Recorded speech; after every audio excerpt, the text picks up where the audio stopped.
Friends, మీకు ఈ video నచ్చితే లైక్ చేయండి, సబ్స్క్రైబ్ చేయండి. మహాదేవయ్య సంజయ్ సంధ్యాల హనీమూన్ టికెట్ల కోసం మాట్లాడుతూ ఉంటాడు. ఇంతలో సత్య అక్కడికి వచ్చి ఏంటి ఈయన హనీమూన్ కోసం ఏదో మాట్లాడుతున్నాడు అని చెప్పేసి అనుకుంటూ అక్కడ నిల్చొని వింటూ ఉంటుంది. ఇంతలో అక్కడున్న మహాదేవయ్య మాత్రం అవును, వాళ్ళిద్దరికీ సవ్యంగా హనీమూన్ జరగాలి, అంత దగ్గరుండి నువ్వే చూసుకోవాలి, ఆ ఫోటోలు కూడా చాలా నీట్గా తీయాలి, అలాగే నేను చెప్పిన తర్వాత అమ్మాయిని లేపేయాలి అని చెప్పేసి అంటాడు. ఆ మాటలు వినగానే అక్కడున్న సత్య అయితే ఒక్కసారిగా షాక్ అయిపోతూ ఉంటుంది.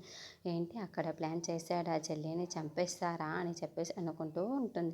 ఇంతలో అక్కడున్న మనం అవును, అమ్మాయిని లేపేయాలి, తర్వాత వాడిని సవ్యంగా ఇంటికి పంపించేయి అని చెప్పేసి అంటూ ఉంటాడు. ఇంతలో అక్కడున్న మహాదేవయ్య అయితే సత్యాన్ని చూసి ఏంటి వినేసావా, మొత్తం వినేసావు కదా, ఇక నేను చెప్తాను విను.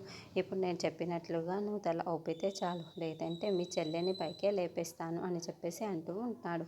ఆ మాటలు వినగానే అక్కడున్న సత్య అయితే ఒక్కసారిగా షాక్ అయిపోయి మహాదేవయ్య వైపు చూస్తూ ఉండిపోతుంది.